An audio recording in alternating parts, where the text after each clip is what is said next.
बच्चों अगला पद्यांश देखिए, पद्यांश नंबर 7। कहते आते थे अभी यही अभी नरदेही, माता ने कुमाता पुत्र कुपुत्र भले ही।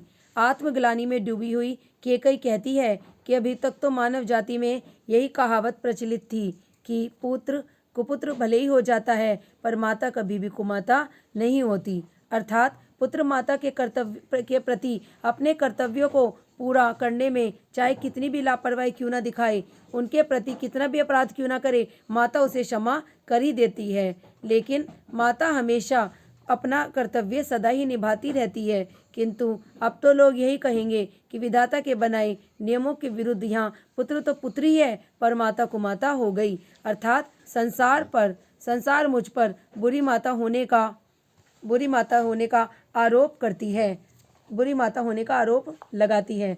आगे केकई कहती है, अब कहे सभी है विरुद्ध विधाता, है पुत्र पुत्र ही रहे माता कुमाता। अब तो लोग यही कहेंगे कि पुत्र ने तो अपने कर्तव्य को भली भांति निभाया है, पर माता अपने कर्तव्य को अच्छी प्रकार से नहीं निभा पाई। बस मैंने इसका ब्रह्म मात्र ही देखा, दृढ़ हृदय न देखा, मृदुल गात्री देखा। आगे केकई कहती है कि मैंने बाहर से ही अपने पुत्र को देखा, कि केवल बाहर से ही देखा, लेकिन अंदर से नहीं देखा कि इसका जो हृदय है वो कितना मजबूत है। मैंने केवल इसका कोमल शरीर ही देखा, परमार्थ न देखा, पूर्ण स्वार्थी साधा, इस कारण ही तो हाय आज ये बांधा। आगे केकई कहती है कि उसके परमार्थी स्वरूप को मैं अब तक न देख सकी, इन्हीं कारणों से आज मैं इन समस्याओं में घिरी हुई हूँ और मेरा जीवन दुर्भर हो गया है। अर्थात मैं अपने स्वार्थ के कारण ही आज यहाँ तक पहुँची हूँ, इस कारण ही तो आज मेरे सामने ये बाधा उत्पन्न हो गई है। युग युग तक चलती रहे कठोर कहानी, रघुकुल में भी थी एक अभागिन नारी। आगे केकई कहती है कि अब तो युगों युगों तक मैं दुष्ट माता के रूप में जानी जाऊंगी। मुझे याद करके लोग यही कहेंगे कि रघुकुल में एक अभागिन रानी थी जिसने स्वयं अपने पुत्र का त्याग कर दिया था। ठीक है, अर्थात कहने का अभिप्राय है कि मैं एक ऐसी माँ थी जिसने स्वयं ही अपने हाथों ऐसा कार्य किया कि आज लोग मुझे घृणा से देखेंगे। ठीक है बच्चों, इसे आप लोग पढ़कर देखिए। अब अगला पद्यांश देखिए। निज जन्म जन्मे सुने जीव है मेरा, धिक्कार उसे ता मां स्वार्थ ने घेरा। आगे केकई कहती है कि केकई पश्चाताप व्यक्त करते हुए कह रही है कि अब तो जन्म जन्मांतर तर मेरी आत्मा यह सुनने के लिए विवश होगी कि अयोध्या की रानी केकई को मां स्वार्थ ने घेर कर ऐसा अनुचित कार्य किया है। आगे वो कहती है, सो बार धन्य वे एक लाल की माई, जिस जननी ने जना है भरसा भाई। आगे जैसे ही केकई अपने पश्चाताप को बार बार सबके सामने स्वीकार करती है, तो सभी प्रजा में जितने भी लोग बैठे थे सभी एक साथ कहने लगे कि वह माँ धन्य है, सो बार वह माँ धन्य है कि जिसने भरत जैसे पुत्र को जन्म दिया है। सभी लोग उसकी जय जयकार करने लगते हैं। पागल सी प्रभु के साथ सभा चिल्लाई, सो बार धन्य वह है एक लाल की माई। श्री राम भगवान ने जब ये कहा कि सो बार वह माँ धन्य है, सो बार वह माँ धन्य है जिस माँ ने ऐसे पुत्र को जन्म दिया। हा लाल, उसे भी आज गमाया मैंने, विकराल को यश यहाँ कमाया मैंने। आगे केकई कहती है कि मैं एक अभागिन माता हूँ, जिसे बात मैंने खो दिया है वह पुत्र भी अब मेरा नहीं रहा। मतलब मैं ऐसी माता हूँ कि मैंने अपने पुत्र को खो दिया है, उसने मुझे माता मानने से इनकार कर दिया है। मैंने हर प्रकार से अपयश ही कमाया है, आज स्वयं को मैंने कलंकित कर लिया है। वो कहती है कि मैंने ऐसा कार्य किया है कि आज मैं कलंकित हो गई हूँ, आज लोग मुझे धिक्कार रहे हैं। ठीक है, अब इसको भी आप बच्चों पढ़कर देखिए। अब मैं आपको अगला पद्यांश समझा रही हूँ, ध्यान से सुनिए।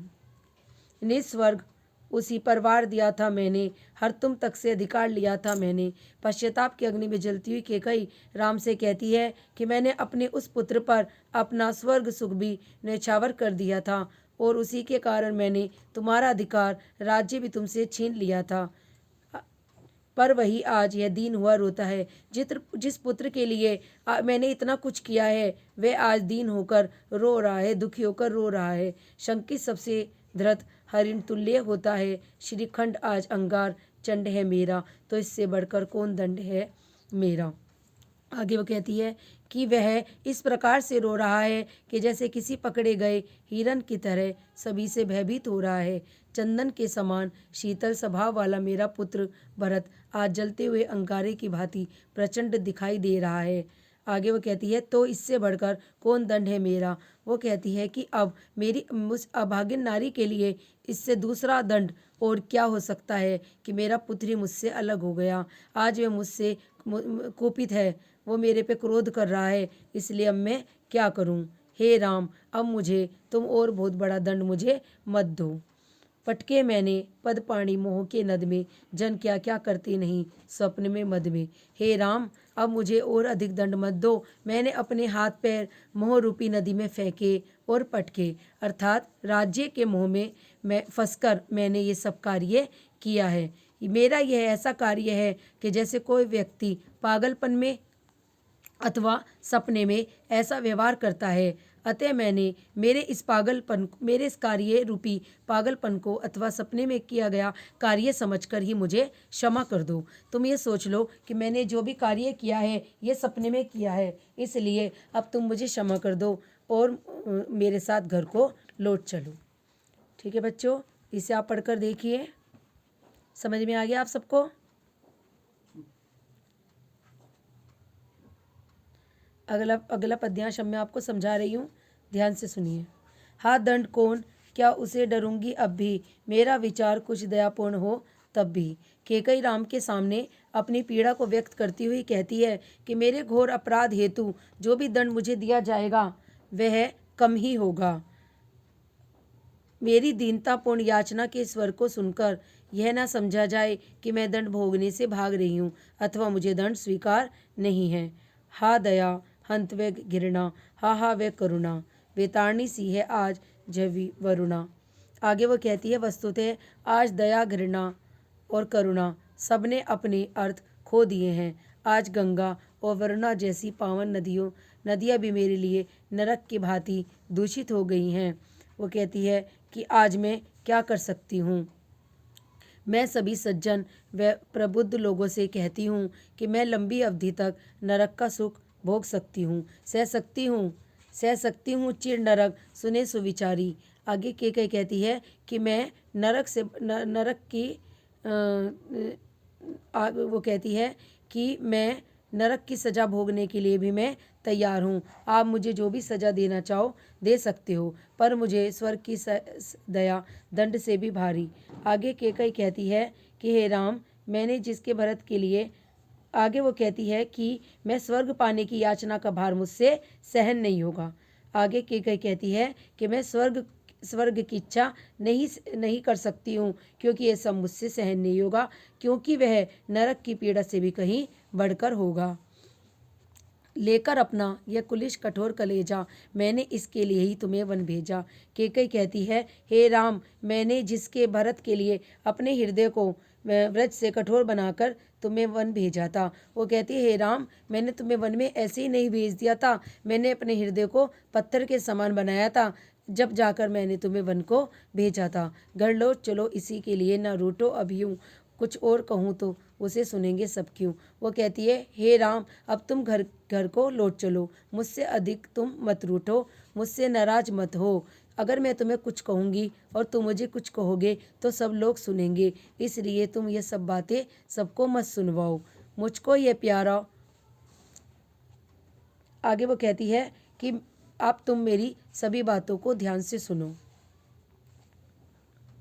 ठीक है बच्चों, अब अगला पद्यांश मैं आपको समझा रही हूँ, ध्यान से सुनिए। मुझको यह प्यारा और इसे तुम प्यारे, मेरे दुगने प्रिय रहो ना मुझसे न्यारे। केकई राम से कहती है हे पुत्र, मुझे भरत प्यारा है और भरत को तुम प्यारे हो, इसलिए अब तुम मेरे दुगने प्यारे हो गए, तुम मेरे लिए दुगने प्रिय हो। मैं इसे ना जानूं किंतु जानते हो तुम, अपने से पहले इसे मानते हो तुम। मैं भरत को नहीं जानती, मैं भरत के विषय में कुछ भी नहीं जानती, तुम ही इसे जानते हो और तुम ही इसे अपने से भी बढ़कर तुम इसे प्रेम करते हो। पहले तुम इसे मानते हो। तुम भ्राताओं का प्रेम परस्पर जैसा, यदि वह सब पर यूँ प्रकट हुआ हो वैसा। तुम दोनों भाइयों के आपसी प्रेम के अभिव्यक्ति के प्रभाव से आज मेरे पाप का दोष और पुण्य के संतोष में परिवर्तित हो गया है। केकई आगे कहती है कि तुम दोनों भाइयों का इस प्रकार का प्रेम आज सबके सामने इस प्रकार प्रकट हुआ है, ये सभी जान गए हैं। तो पाप दोष भी पुण्य दोष है मेरा। वो कहती है कि जो मेरे पाप दोष है वे पुण्य में बदल गए हैं। मैं रहूं पंकिला पदम कोश है मेरा। अगत ज्ञानी जन उच्च भार ले लेकर समझावे तुमको अतुल युक्तियाँ दे देकर। वो आगे आगे के कई कहती है कि सभी भविष्य में ज्ञानी लोग तुम दोनों भाइयों के प्रेम को तरह तरह से प्रमाणित करेंगे और उसे सिद्ध करेंगे कि ऐसा भी होना चाहिए, किंतु एक विवश माँ के लिए इन तर्क वितर्कों का भला क्या महत्व होगा। मेरे लिए तो एक अधीर हृदय है बेटा, उस समझावे तुमको यह अतुल युक्तियाँ देकर। मेरे तो एक अधीर हृदय है बेटा, उसने फिर तुमको आज बुझा भर बेटा। आगे वो कहती है कि इस धैर्यहीन माँ के तो अब बस एक ही इच्छा है कि तुम दोनों पुत्रों को सदा अपनी आंखों के सामने देखूं, अपने से कभी दूर न होने दूं। आज इस माँ का अधीर हृदय तुम्हें अपनी बाहें फैलाकर तुमसे विनती कर रहा है, हे राम अब तुम घर को लौट चलो। ठीक है बच्चों, इन सबको आप पढ़कर देख लीजिए।